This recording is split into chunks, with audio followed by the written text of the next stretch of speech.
Núcleo de Telesaúde, Universidade Federal do Maranhão.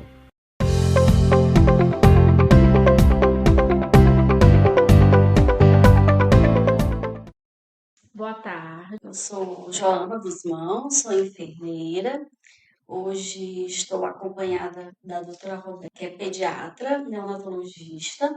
Nós trabalhamos no Hospital Universitário, no ambulatório de segmento do RE de alto risco e também trabalhamos na SEMU São Luís.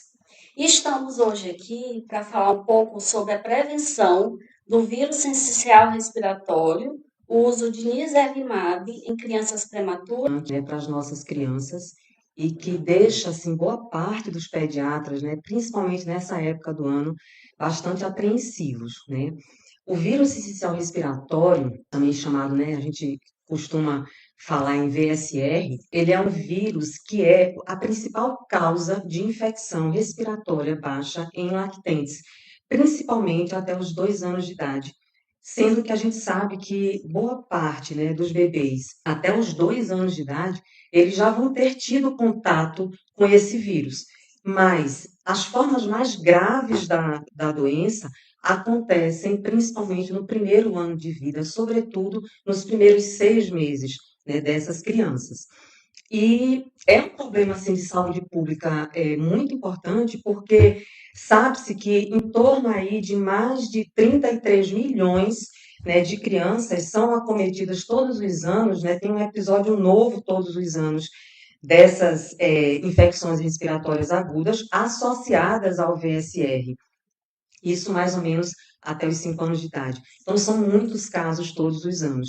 Desses aí, mais de 33 milhões de casos novos, mais de 3 milhões e meio evoluem para um quadro de infecção do trato respiratório inferior grave, E, infelizmente, muitos desses casos, em torno aí de 200 mil casos, evoluem a óbito. Então, realmente é uma doença grave, é uma doença que impacta muito, na sociedade. E o vírus sistema respiratório, você pode ter reinfecções ao longo de toda a vida, Ele não confere uma imunidade aí duradoura.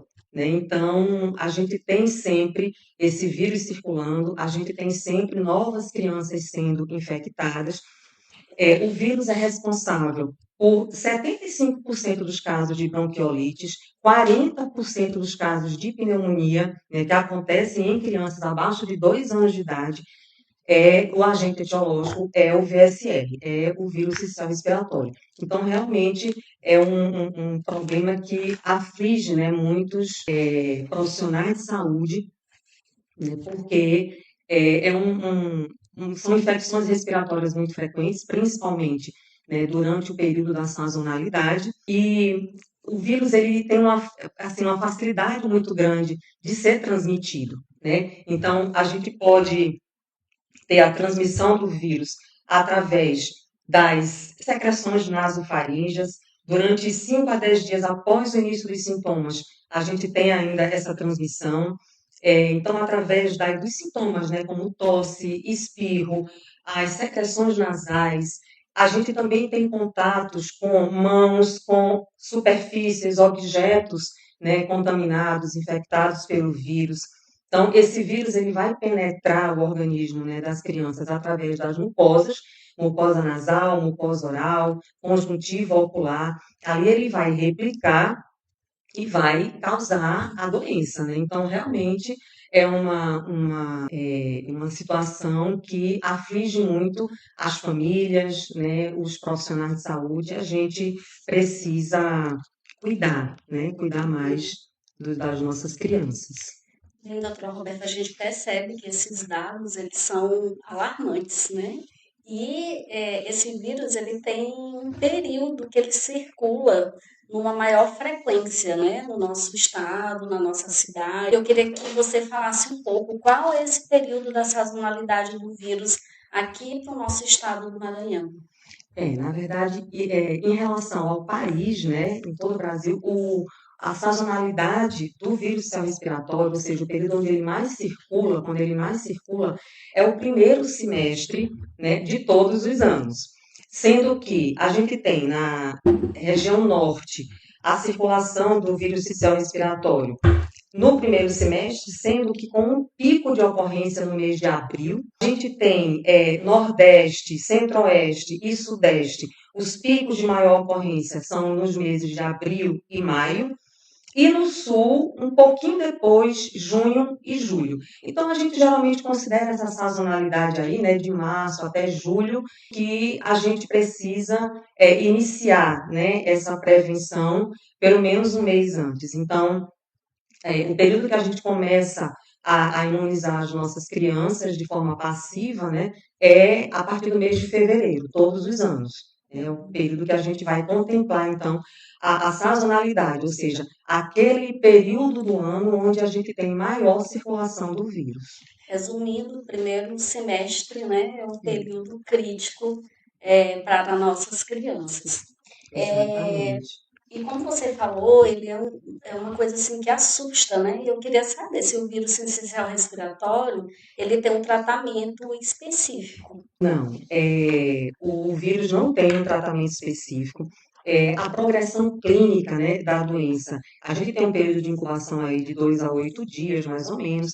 Aí vai começar, né, a manifestar sintomas como febre, congestão nasal, rinorreia, né? E, infelizmente, a partir aí de 2, 3 dias, cerca de um terço, mais ou menos, dessas infecções, elas podem acometer, então, o trato respiratório inferior, causando a bronquiolite, né, a famosa bronquiolite, e aí vem tosse, taquipneia, sibilos, queimação nasal, retrações torácicas, né, que são bem presentes. A gente pode ter, por causa dessa a forma, né, como o vírus vai agir lá nesse trato respiratório inferior, o ar ele vai sendo aprisionado, então ele pode formar, né, atelectasias, obstrução.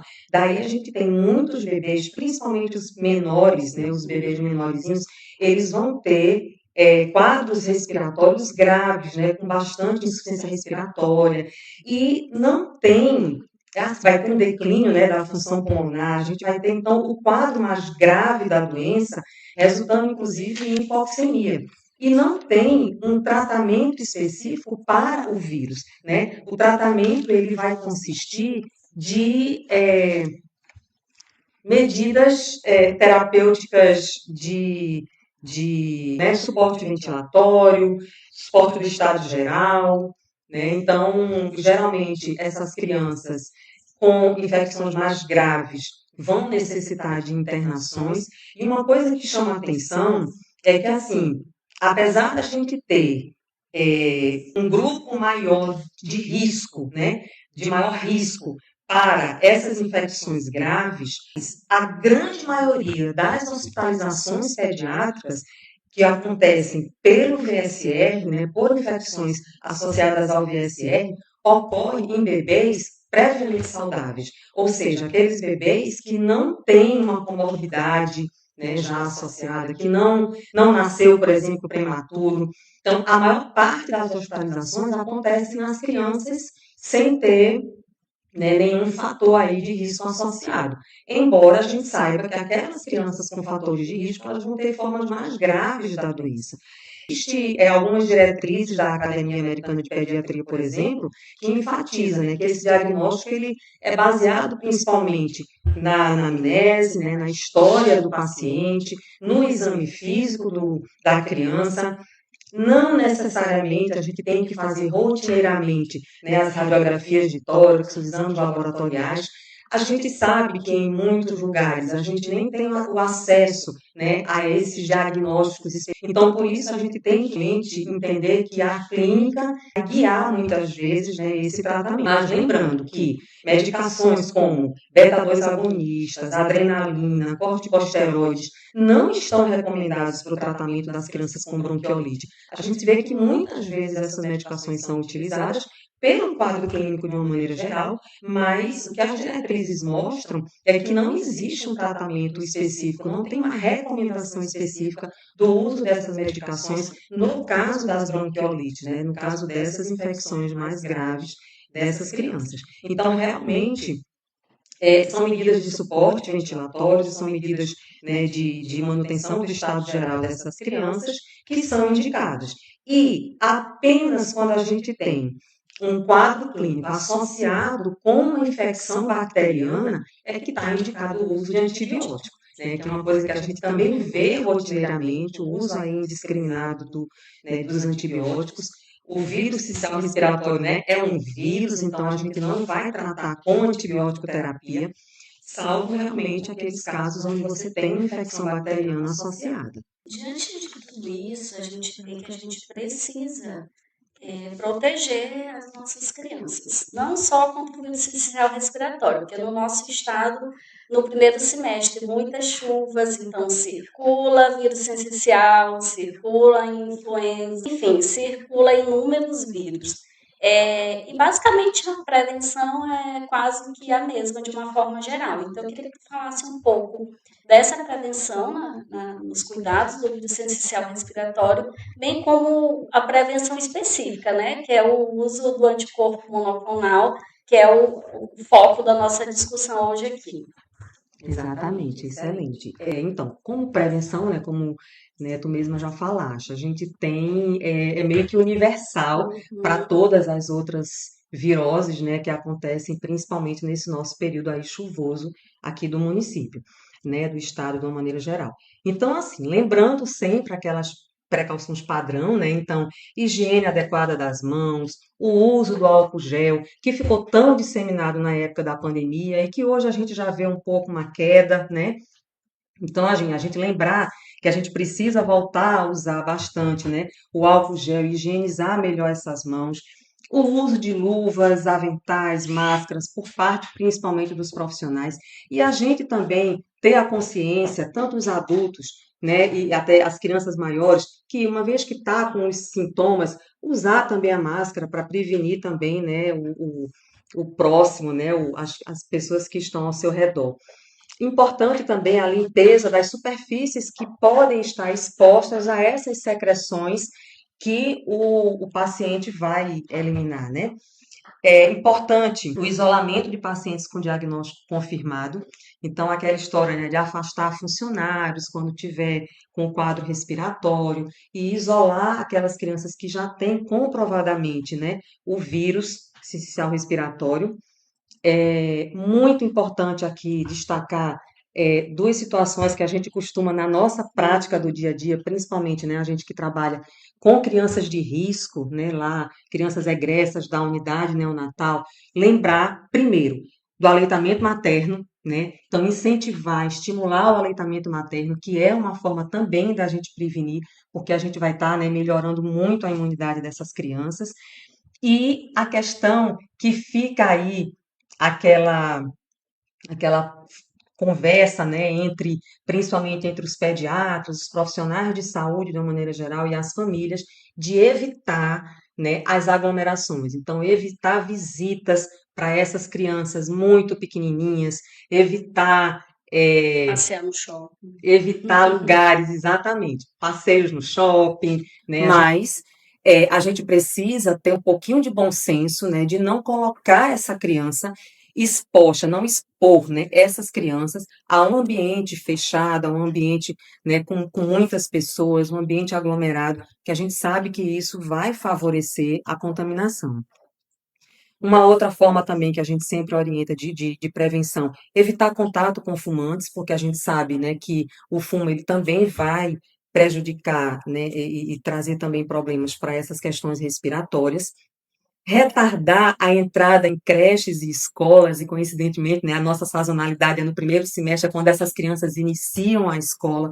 Então, assim, se essas crianças puderem ter um ambiente estimulador em casa, né, e puderem ir um pouquinho mais tarde para a escola, isso também seria muito bom, principalmente quando a gente fala de crianças que têm maior risco para ter essas formas graves, né, da doença.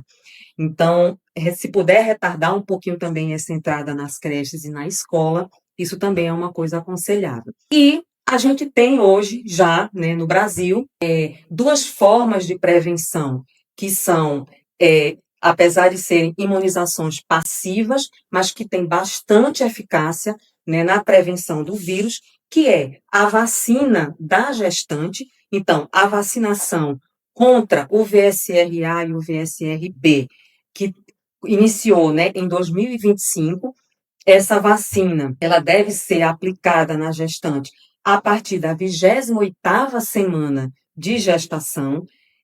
Não existe um tempo, uma idade gestacional limite para essa vacina, então ela pode ser dada até o final da gestação, embora a gente saiba que aquelas crianças que nasceram, né, até 14 dias após, né, essa gestante ter tomado a vacina, essas crianças vão ter maior risco de contrair, porque essa imunização não vai ter acontecido ainda, né, a transmissão aí transplacentária desses anticorpos. Então, a gente tem essa preocupação de imunizar a partir da 28ª semana, então, aplicar a vacina. Mas, então, as gestantes, né, essas gestantes vão fabricar os anticorpos que vão ser, então, transmitidos via placentária para esses bebês. Por isso que a gente fala numa imunização passiva. E temos também, né, o uso dos anticorpos monoclonais, que é o foco, né, aqui da nossa conversa, que é uma imunização também passiva para as nossas crianças. E aí a gente tem aí, então, esses anticorpos de uso no Brasil, já autorizados pela Anvisa. Que interessante, que bom saber que o Ministério da Saúde ampliou, né, a imunização para gestantes, isso deixando as crianças protegidas de uma forma geral, porque se todas as gestantes fazem, as crianças, basicamente, quase todas estão protegidas, com exceção dos que vierem pré-termo, porque não deu tempo, né, de garantir essa proteção. É importante você ter falado isso, porque, assim, a passagem transplacentária, ela vai acontecer no último trimestre, assim, é mais para o final da gestação. Então, por isso que as crianças prematuras, elas têm maior risco de contrair, mesmo a mãe tendo tomado a vacina. E aí era isso que eu ia dizer, que bom que o Ministério ampliou, né? Porque a gente tinha uma estratégia que foi lançada desde 2013, que é o palivizumab, que é o primeiro anticorpo monoclonal que nós utilizamos, né? E agora a gente está numa fase de transição para o nirsevimab, que ampliou mais, que agora está expandido para todo e qualquer bebê que nasce pré-termo, mais aquelas comorbidades. Então, antes da gente falar diretamente do nirsevimab, eu queria que tu recapitulasse só um pouquinho do palivizumab. Então, o palivizumab, ele ainda está em uso, né? A gente ainda não pode esquecer do palivizumab, até porque, assim, ele foi de extrema importância, houve uma redução, né, de até 55% das taxas de hospitalização, diminuição desse tempo de hospitalização, também uma diminuição da necessidade de uso de oxigênio suplementar, né, durante as internações em UTI neonatal dessas crianças acometidas, né, pelo vírus. Então, assim, o palivizumab teve uma grande importância, tem ainda uma grande importância, né, na nossa população. Então, o palivizumab, ele foi autorizado para uso aqui no país, né, com, inclusive, a publicação da portaria do Ministério da Saúde desde maio de 2013. Então, a gente iniciou a imunização passiva dessas crianças com o palivizumab a partir desse período, mas ele só contemplava, né, um grupo de maior risco, era um grupo muito específico. Então, o palivizumab contemplava e contempla, né, crianças que nasceram com idade gestacional até 28 semanas e 6 dias, essas crianças tomariam o palivizumab até 1 ano de idade, e aquelas crianças que nasceram com comorbidades, como cardiopatia congênita, com repercussão hemodinâmica, e doença pulmonar crônica, principalmente a broncodisplasia, que também é uma condição comum da criança prematura extrema, né? Então, essas crianças tomam o palivizumab até os 2 anos de idade, na verdade, até os 11 meses e 29 dias, né? Então, menor que 24 meses, essas crianças, então, tomam o palivizumab. Essas são as indicações do palivizumab. E o palivizumab, ele precisa ser aplicado 5 vezes durante a sazonalidade. É uma dose mensal, né, durante 5 meses dessa sazonalidade que a gente tem aí, né, praticamente um semestre inteiro. Então, a criança precisa retornar, né, ao centro, né, de aplicação, os polos de aplicação, uma vez por mês, durante 5 meses. Por quê? Porque o palivizumab, ele não confere uma imunidade tão prolongada, né? Ele tem um tempo aí de meia-vida mais curto. Então, por isso, ele precisa ser aplicado novamente todo mês, né? Então, essa é uma situação bem diferente do que a gente vai, né, vivenciar a partir de agora.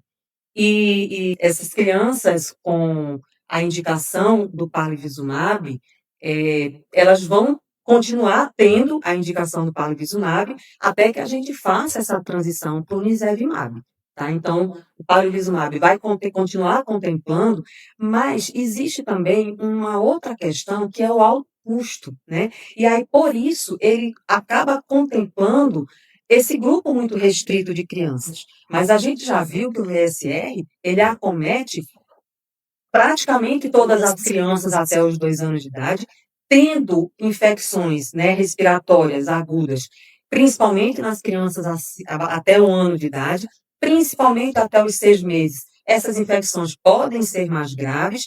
A gente já viu que a maior parte das hospitalizações são crianças que não têm essa situação de risco, embora as que tenham a situação de risco vão ter formas mais graves da doença, né, da bronquiolite e infecções, né, de trato respiratório inferior e situações de insuficiência respiratória, ou seja, quadros mais graves que podem até evoluir ao óbito.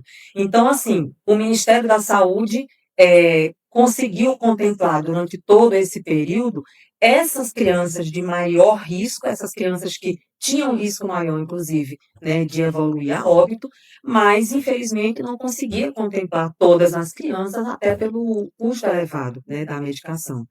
Então, por isso, a gente agora tem, né, uma outra esperança, né, da gente ver esse cenário ser modificado, né, e que a gente consiga proteger melhor as Então, crianças. gratidão ao palivizumab pela longa trajetória, né, desse período, que nos ainda não acompanhou, encerrou, que né? ainda não encerrou, estamos numa fase de transição.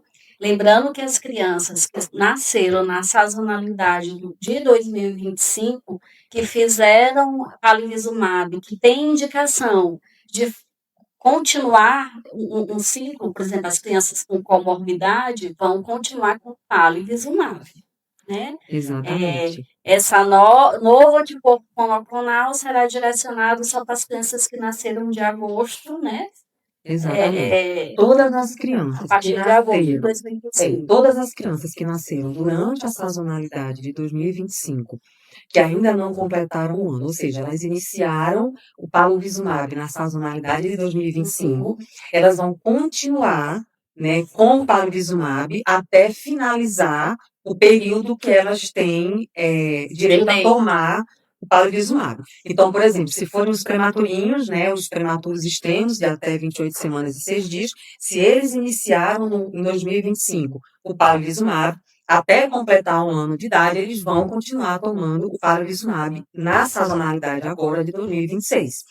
Se forem crianças que tenham cardiopatias, que tenham com repercussão, né, e que tenham doença pulmonar crônica, né, a broncosplasia, essas crianças vão tomar até os 2 anos de idade. Então, se iniciaram o palivizumab em 2024, 2025 e ainda não finalizaram, né, e vão tomar de novo o palivizumab na sazonalidade de 2026, vai ser mantido para essas crianças o palivizumab, tá? Então, assim, a gente não tem nenhuma recomendação ainda de fazer a transição do palivizumab para o nirsevimab, tá? Eu li até que ainda não existem estudos que mostram a ausência de risco, tá? Mas a gente ainda não tem nenhuma recomendação sobre essa transição dessas crianças que já iniciaram, né, a sazonalidade do ano passado com o palivizumab.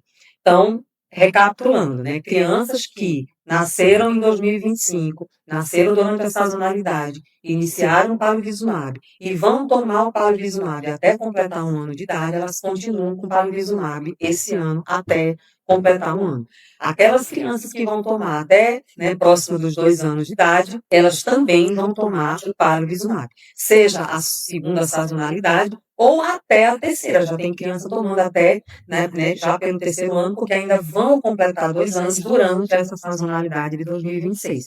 Então, essas crianças todas vão ser mantidas com o Palivizumab. Excelente. Depois que revisamos o Palivizumab, entendemos como é que está funcionando essa transição do Palivizumab para o Nivesimab. Agora a gente queria saber um pouco mais sobre a novidade, né, de 2026, que é o anticorpo monoclonal Nivesimab. O Ministério da Saúde lançou, né, no período sazonal agora de 2026. Então, eu queria saber um pouco sobre o que é o Nivesimab, quem é o público-alvo, como é que é, quantas doses.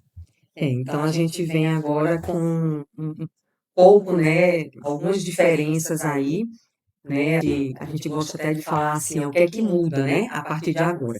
Bom, o Nirsevimab, ele também é um anticorpo monoclonal humano, então ele é um novo anticorpo. Atualmente é o anticorpo, né, que é o novo anticorpo autorizado, se fala em outros anticorpos, mas aqui no Brasil a gente só tem o Palivizumab e agora o Nirsevimab. Ele tem uma meia-vida estendida, ele prolonga, né, um pouco mais a duração da ação protetora contra o vírus sincicial respiratório. Então, isso já traz assim um alento, né, traz assim uma esperança de que um pouco mais duradoura. Isso é uma coisa super importante. E alguns estudos, né, que foram realizados, teve muita monitoração em relação ao Nirsevimab antes, né, dele ser lançado, comparando com o Palivizumab, o Nirsevimab ele mostrou uma maior potência na redução da carga viral pulmonar em modelos animais, né? Então, a gente também espera que essa eficácia seja também um pouco maior em relação ao Palivizumab, mas que né, o Palivizumab tem uma eficácia maior. Mas já tinha uma eficácia boa. O Nirsevimab, então, a gente espera que traga, né, uma eficácia maior. Mas, assim, grande diferencial é que o Nirsevimab, ele vem ampliando esse público, né, que vai ser elegível, né, para tomar. Eu gostaria de destacar aqui também, em relação ao Palivizumab, só lembrando que, de 2 anos para cá, a gente teve um protocolo estendido, né, do Palivizumab. A gente conseguiu, aqui no Maranhão, não foi uma realidade do Brasil, mas aqui no Maranhão e alguns outros estados do Brasil, a gente teve uma ampliação do uso do Palivizumab, isso a cargo de cada governo, né, desses estados que ampliaram, do uso do Palivizumab para também crianças prematuras de até 32 semanas. E isso também trouxe um grande diferencial para essas crianças. E agora, com o Nirsevimab, a gente consegue ampliar ainda mais essa cobertura, porque agora a gente amplia para todos os prematuros. Então, isso já é um grande diferencial, né? O Nirsevimab, ele foi concebido como uma imunização passiva em dose única para todos os lactentes que experimentam a primeira temporada do VSR. Então, a gente já espera que bem aí essa criança consiga, né, mudar esse prognóstico aí, né, para o futuro. Porque a gente sabe que as principais formas clínicas graves, né, causadas, né, pelo vírus respiratório, no primeiro contato, né, na sua primeira temporada aí do VSR, no primeiro contato, Sazonalidade que a criança vivencia, exatamente. Então, a criança estando imunizada na PRIM, geralmente a gente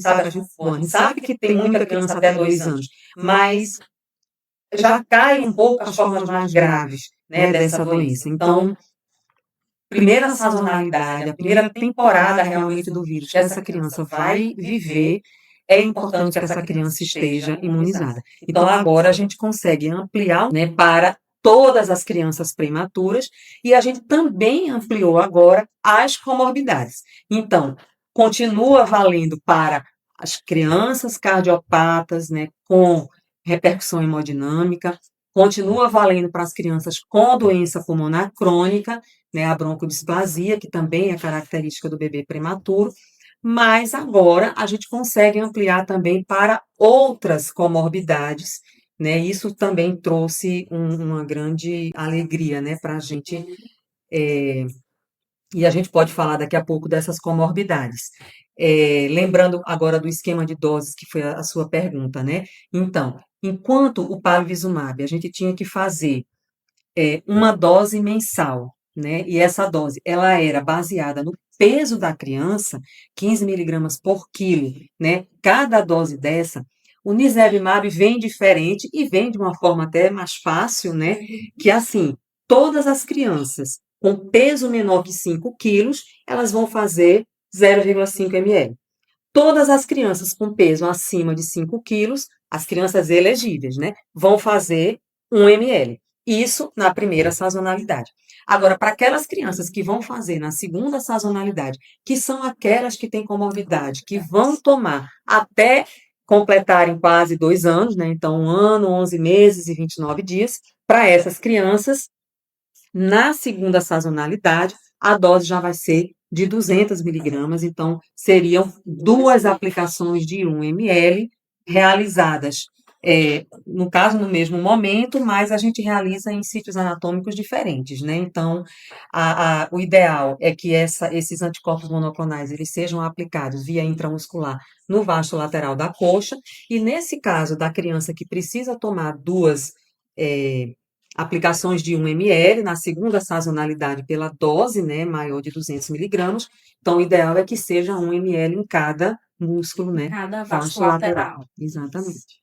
Só gostaria de reforçar que a ampliação, além das comorbidades que daqui a pouco tu vais falar, que está direcionada para todo e qualquer bebê que nasceu prematuro. Então, só reforçando, quem são essas crianças? Todas aquelas que nasceram abaixo de 37 semanas. Então, todo bebê com idade gestacional até 36 semanas e 6 dias é elegível para fazer a nirsevimab, que isso foi uma conquista enorme, né? Exatamente. Então, assim, se a gente for pensar no contexto, né, da imunização no nosso país, né, o que é que entra de novidade? Entra, desde 2025, a vacina para as gestantes e entra agora, a partir de fevereiro de 2026, o nirsevimab, mantendo ainda o palivizumab para aquelas crianças que eram elegíveis para o palivizumab, né, do ano passado, do ano retrasado, e as crianças que nasceram, né, no caso, de agosto para em diante, ou seja, fora da sazonalidade de 2025, a partir daí, então, essas crianças já são elegíveis para tomar o nirsevimab. Então, muda completamente, e com essa incorporação, o Brasil realmente protege, né, fortalece a proteção, né, da infância, amplia o acesso aí equitativo, né, a essas medidas de prevenção contra as doenças respiratórias graves. Isso aí também é uma coisa que deixa a gente bastante feliz. Esse podcast ele foi feito pensando na atenção primária. E aí os profissionais que trabalham lá na UBS, lá na APS, devem estar perguntando, meu Deus, e não chegou essa medicação aqui na unidade, aonde é que essas crianças vão fazer? Essa medicação ela não está disponível nas unidades básicas de saúde, mas lembrando que enquanto atenção primária, nós devemos encaminhar essas crianças para os polos de realização dessa medicação, né, do anticorpo monoclonal. Aí eu queria que tu falasse sobre esses polos, esses locais de administração. Isso, para o nosso município, né, a gente tem são 4 polos de aplicação, que é principalmente o Centro de Referência para Imunobiológicos Especiais, que é o CRI, né, que funciona no Hospital Universitário Materno Infantil.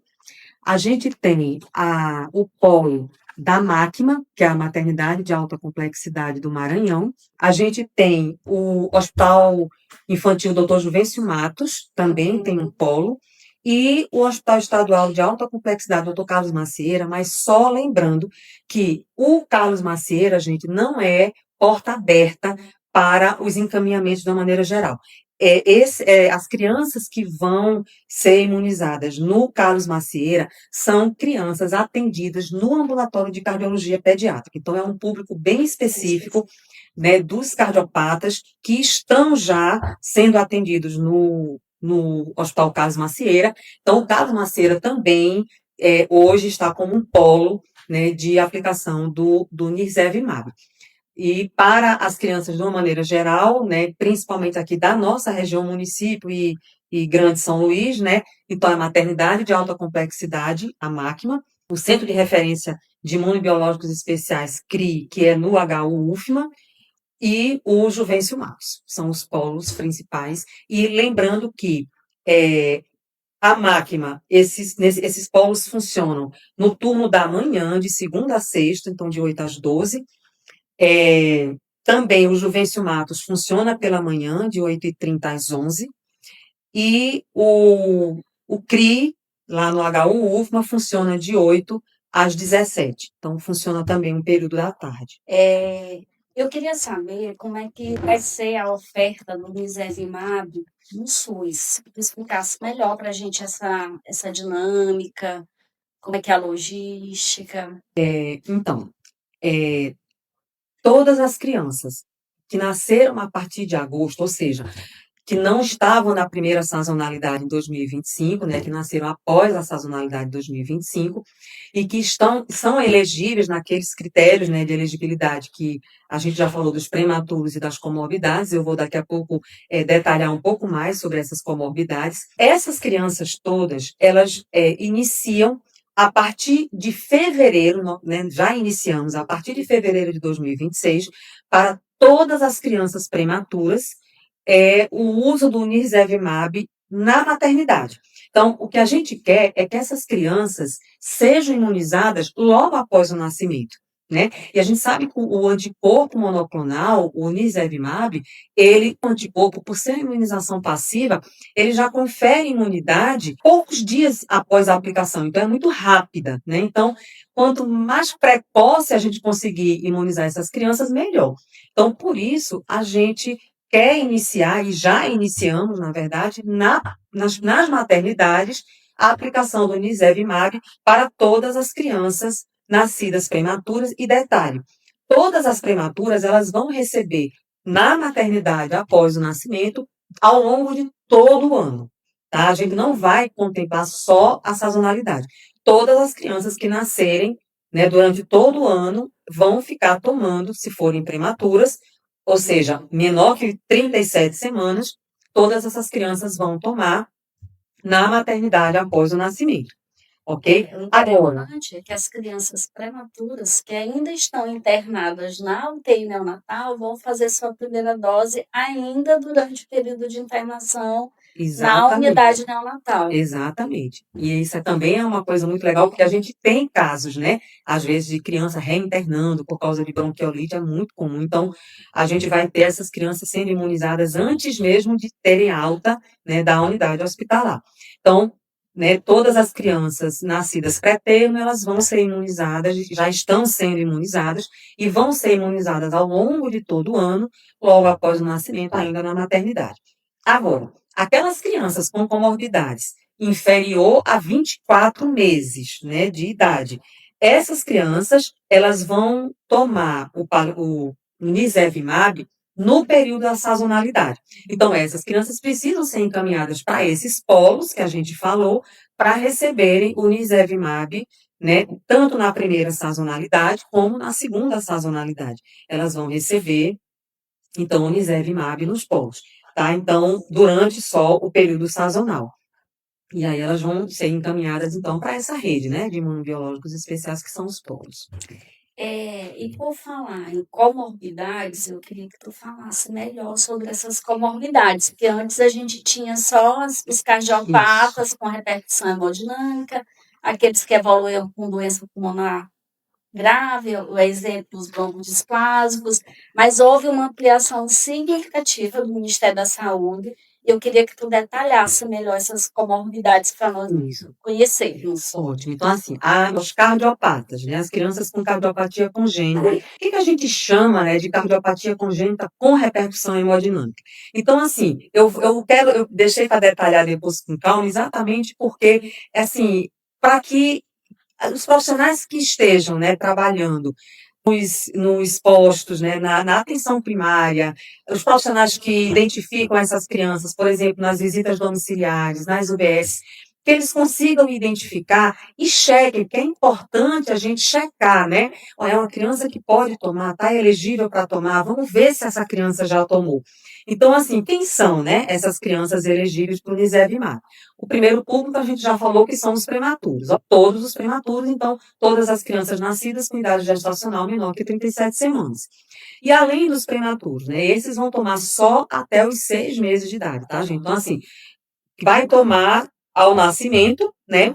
Mas quem são essas crianças pré-termo que a gente tem que convocar para tomar? Aquelas que têm até 6 meses de idade, tá? Então, nascidas a partir de agosto, que tenham até 6 meses de idade, elas podem tomar o Nirsevimab se ainda não tomaram na maternidade.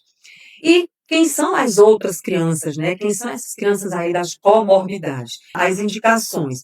A cardiopatia congênita com repercussão hemodinâmica são cardiopatias acianóticas que necessitam do uso de medicamentos para insuficiência cardíaca, ou crianças que têm indicação cirúrgica, crianças que têm hipertensão pulmonar de moderada a grave, crianças com necessidade de uso contínuo de medicamentos específicos, porque se não fizerem a medicação, vão entrar em insuficiência cardíaca, por exemplo. Então, essas crianças, é muito simples a gente identificar. Criança cardiopata que precisa tomar medicação, essa criança é uma criança elegível para o Nirsevimab. Já era elegível para o Palivizumab. Então, ela também continua sendo elegível agora para o Nirsevimab. E essas crianças cardiopatas, elas são acompanhadas pelo cardiologista. Então, se eu estou lá na APS e fiquei com dúvida se ele tem repercussão hemodinâmica ou não, a gente orienta para que essa família procure um cardiologista que já faz o acompanhamento para que ele possa encaminhar. Até porque para fazer Nirsevimab, a gente não vai só mandar de boca, ó, vai bem ali no polo X e faz. A gente tem que dar um encaminhamento justificando com o CID o porquê da realização do Nirsevimab. Então, orientar as famílias que procure o seu cardiologista. Quando a gente fazia o Palivizumab e faz o Palivizumab até hoje, né, para aquelas crianças que já iniciaram, quando a gente cadastrava essas crianças no sistema, era necessário documentação, documentos pessoais, era necessário resumo de alta dessas crianças, relatório médico, principalmente das crianças com comorbidades. Então, as crianças cardiopatas, as crianças com broncodisplasia, era necessário um relatório médico, além do resumo de alta, né? E a prescrição médica também era necessário para o cadastro dessas crianças no sistema, para que elas, né, fossem, então, receber o Palivizumab. Agora, para o Nirsevimab, essas crianças também vão precisar ser encaminhadas e vai ser necessário também esse encaminhamento através de uma prescrição, mas que precisa constar a indicação. Então, na prescrição, a gente precisa colocar qual o critério de elegibilidade daquela criança. Por que aquela criança tem direito a tomar o Nirsevimab, né? E o CID daquela indicação. Então, se é uma criança prematura, o CID de prematuridade. Se é uma criança com a cardiopatia, o CID daquela cardiopatia. Se é uma criança, né, com as outras comorbidades, então sempre a gente fazer a prescrição, chamando a atenção para o peso, que a gente já viu que a dose não vai ser por quilo, né? A dose vai ser padrão para menor que 5 quilos ou maior que 5 quilos. Né? Então, menor que 5 quilos vai tomar 0,5, maior que 5 quilos vai tomar 1 ml. Então, é importante que nessa prescrição a gente coloque o peso da criança, coloque a indicação e o CID dessa indicação. Aí eu fico pensando naqueles bebês pré-termos tardios, que são basicamente acompanhados pela unidade básica de saúde, pela equipe da estratégia de saúde da família, pela atenção primária. Quem vai acompanhar essas crianças, já que elas não estão inseridas no ambulatório especializado? A equipe da estratégia de saúde da família, o médico da equipe vai dar um encaminhamento, encaminho, criança para realizar Nirsevimab, critério prematuridade, o CID de prematuro. E os com comorbidades, com o CID da comorbidade. Por isso que a gente espera alcançar, né, essa meta de todos os bebês prematuros serem imunizados já, né, após o nascimento, antes da alta maternidade, mas a gente sabe que vai acontecer sempre que algumas crianças aí não conseguirem, né, isso e terem alta da maternidade sem ter tomado. Então, é muito importante que os profissionais que estão lá atuando na atenção primária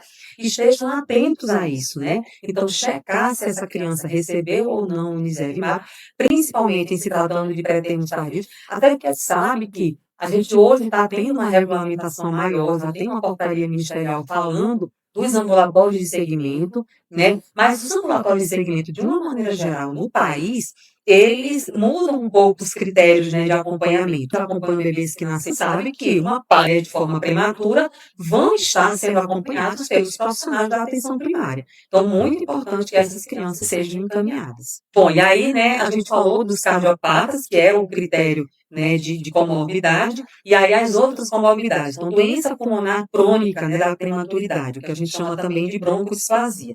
E aí, assim, às vezes, aqueles profissionais que estão em ambulatórios especializados, que estão atendendo crianças prematuras e que recebem um resumo de alta, por exemplo, nem sempre vem anotadinho lá que a criança teve broncodisfasia. Como que eu vou identificar se essa criança ela é ou não elegível para tomar o anticorpo monoclonal até os, né, quase 2 anos de idade?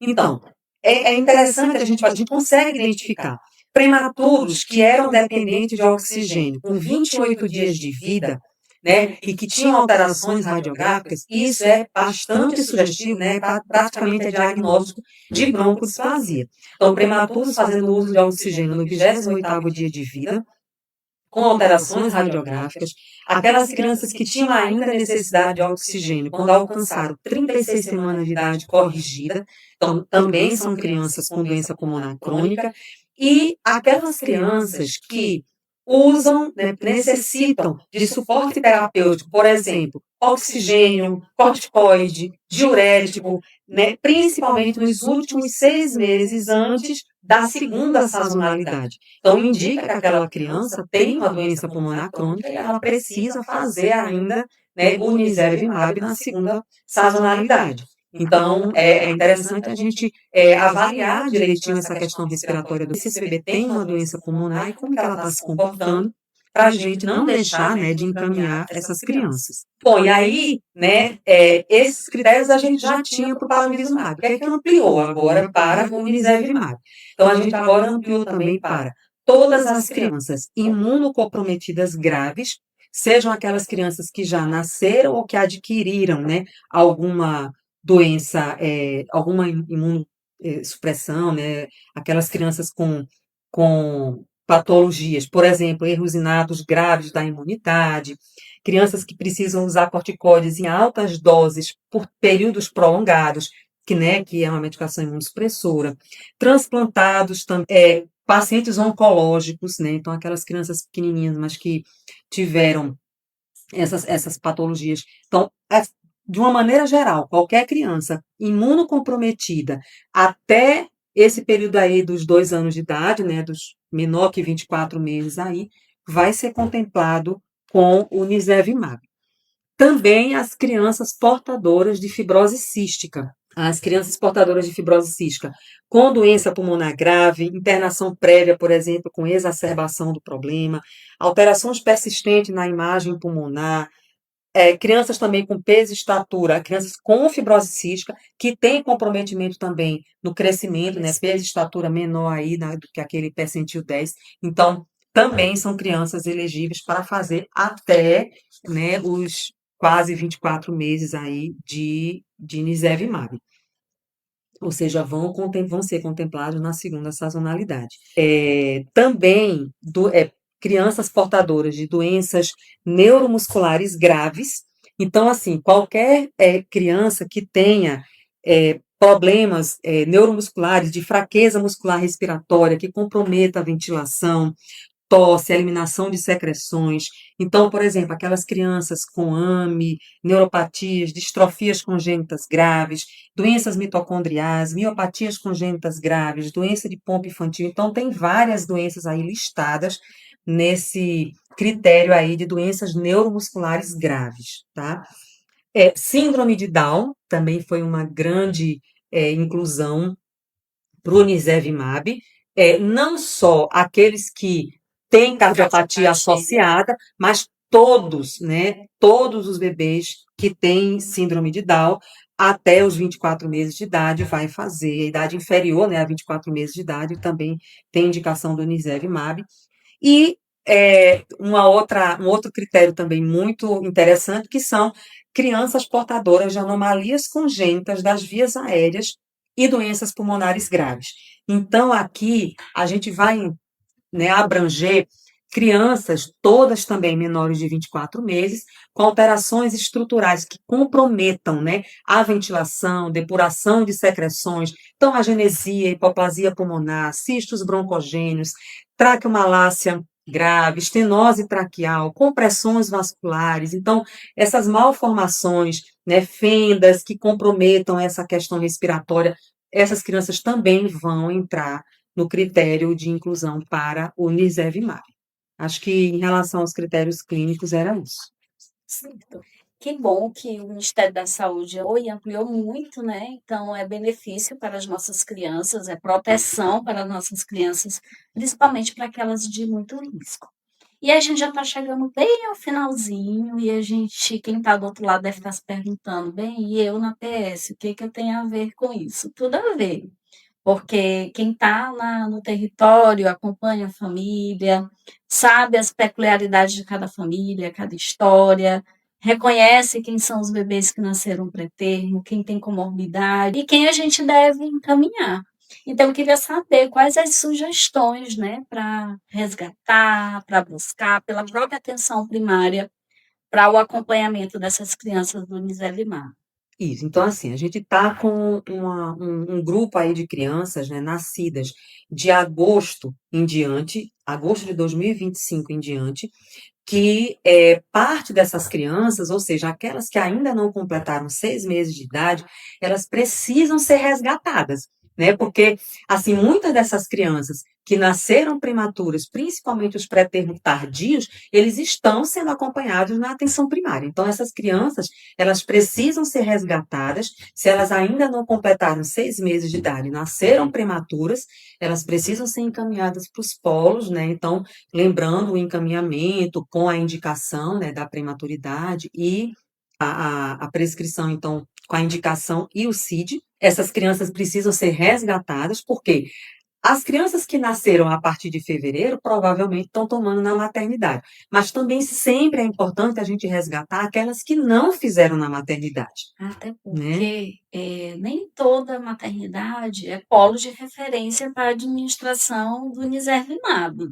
Exato. Então, se a criança nasceu numa maternidade que não é polo, ela precisa ser encaminhada após seu nascimento, após sua chegada em casa. Exato. Então, é muito interessante a equipe de saúde da família, durante a visita domiciliar, viu que é critério, já encaminha. E né? também aquelas crianças com aquelas comorbidades todas, né, que a gente já citou, que não tomavam, porque algumas, por exemplo, as crianças que têm síndrome de Down, né, a gente agora, a partir de agora, de fevereiro de 2026, é que a gente vai passar a imunizar essas crianças. Então, essas crianças também precisam ser resgatadas, né? Então, até 24, menor que 24 meses, essas crianças têm direito a tomar o Nirsevimab, então a gente também precisa resgatar. E as outras comorbidades, né, que ainda não tinham sido incluídas, né, a fibrose cística, as outras doenças pulmonares, as malformações, né, de vias respiratórias,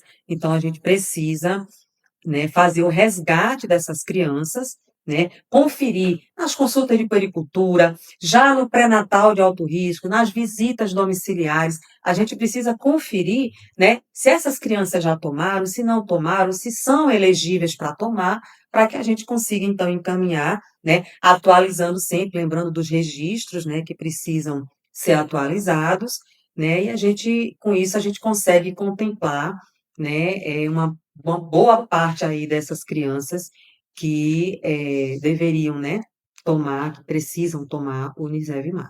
Então, a gente caminha para o fim, né? Queres fazer mais alguma colocação?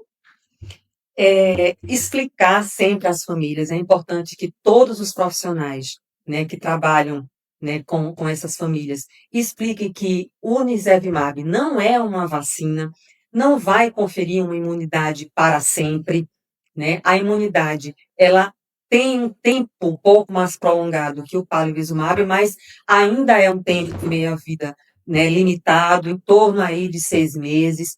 Então, a gente tem que continuar pensando naquelas medidas, né, de prevenção, que a gente fala mesmo na questão ambiental, lembrando daquelas crianças que têm irmãozinhos, que vão para a escola, que frequentam a escola e que vão estar trazendo esses vírus, né, para dentro de casa. Então, sempre assim explicar, conversar bem com essas famílias, né, para que a gente consiga, né, otimizar aí essa proteção, principalmente para aquele público, né, de crianças menores de 2 anos, sobretudo os menores de 1 ano de idade. Eu queria lembrar que o Nirsevimab, ele pode ser administrado com outras vacinas, não existe contraindicação.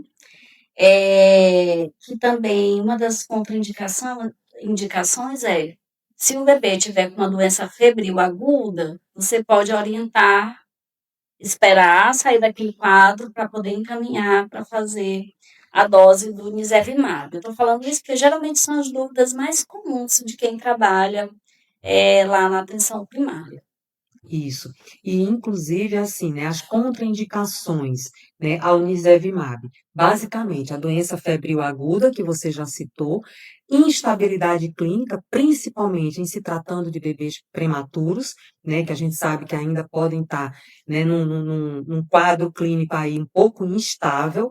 Então, nesse período, a gente também atrasa um pouquinho a administração do Nirsevimab, mas lembrando que o bebê prematuro, mesmo prematuro extremo, ele pode receber o Nirsevimab se ele tiver clinicamente estável a partir de 500 gramas. Então, assim, a gente precisa pensar sempre, né, em imunizar o mais precoce possível e não ficar pensando como a gente, né, sempre raciocina em relação às vacinas, que tem que ter um peso mínimo. Não. Então, o Nirsevimab, né, todos os prematuros, se tiverem estáveis ainda dentro da unidade neonatal, a partir de 500 gramas já pode ser imunizado.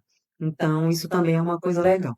E a outra contraindicação seria as contraindicações gerais, né, para o uso aí dos imunobiológicos de uma maneira geral, né, que são específicas aí para cada caso, mas seriam as mesmas contraindicações. Então, eu acredito que a gente caminha para o fim. Eu gostaria de agradecer a doutora Roberta pela brilhante explicação e esclarecimentos. E reforço que a atenção primária tem como principal estratégia para Nirsevimab identificar essas crianças, captar, orientar, convocar, encaminhar, essas crianças para a realização dos seus polos específicos mais próximos de casa e assim garantindo, né, a proteção no período da sazonalidade do vírus essencial respiratório.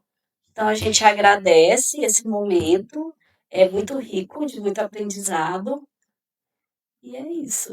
Então, eu agradeço também, agradeço, né, pelo convite, agradeço por vir aqui falar sobre esse tema, né, de tanta importância e que, assim, principalmente, né, a gente trabalha já há bastante tempo com esse público, né, de crianças de risco, né, bebês que nasceram prematuramente, né, bebês cardiopatas, bebês que têm doenças neurológicas, e aí a gente espera, né, que a gente tenha uma modificação desse cenário que a gente tem, que todo ano é a mesma coisa. Começa o período de chuvas, começa aí, né, os meses de março, fevereiro, março, abril, principalmente aí abril, maio, junho, começa, né, a ter aquele boom de crianças, porque a gente aqui falou o tempo inteiro de vírus essencial respiratório, mas a gente tem os outros vírus, né, que causam também infecções respiratórias agudas, e a gente está na sazonalidade desses vírus também. Então, que a gente consiga mudar esse cenário, diminuindo um pouco, né, essas infecções, tanto com relação às medidas de prevenção, de uma maneira geral, para todos os vírus, como especificamente para o vírus sincicial respiratório, e que a gente sabe que muitas vezes a criança vem com uma co-infecção, né? Muitas vezes, inclusive, evolui muitas vezes para quadros graves por co-infecção aí de mais de um vírus, né, respiratório. Então, assim, espero que a gente possa ter contribuído, né, para que a gente consiga realmente mudar, né, esse cenário, que a gente consiga garantir uma proteção para as crianças, né, principalmente aqui do nosso município, do nosso estado, do nosso país. Obrigada. Em um mundo onde a saúde é essencial, a informação e o acesso rápido fazem toda a diferença. O Núcleo de Telesaúde da UFMA conecta você, profissional de saúde da atenção primária, a uma rede de especialistas com recursos de tecnologia da informação e comunicação. Isso é feito por meio de serviços de teleconsultorias que capacitam os profissionais da APS para realizarem um atendimento qualificado. Por meio da plataforma Sofia, você tem acesso rápido a informações atualizadas baseadas em evidências científicas. Como funciona a Sofia? Primeiro, o profissional de saúde acessa a Sofia e insere sua dúvida na interface de teleconsultoria. O sistema verifica se a dúvida já foi respondida anteriormente no banco de dados da plataforma. Segundo, se a IA encontrar uma resposta adequada, ela sugere automaticamente o conteúdo ao profissional. Terceiro, se a resposta automática não atender às necessidades do profissional, ele pode optar por enviar a dúvida para um teleconsultor humano, seguindo o fluxo tradicional de teleconsultoria assíncrona. Quarto, o profissional receberá a resposta diretamente na Sofia, podendo acessar a solicitação a qualquer momento. Após o fim da teleconsultoria, ela fica disponível no banco de dados para futuras consultas, podendo ser utilizado como referência para outros profissionais, aprimorando futuras recomendações. O telediagnóstico consiste na análise e interpretação de exames à distância, auxiliando profissionais de saúde no diagnóstico de pacientes. O Núcleo de Telesaúde da UFMA oferece teleeletrocardiograma e teleretinografia. Por meio da oferta nacional de telediagnóstico do Ministério da Saúde, os teleeletrocardiogramas são realizados em parceria com o Hospital das Clínicas da UFMG e as teleretinografias em parceria com a UFG. Como aderir ao serviço? O município solicita o serviço.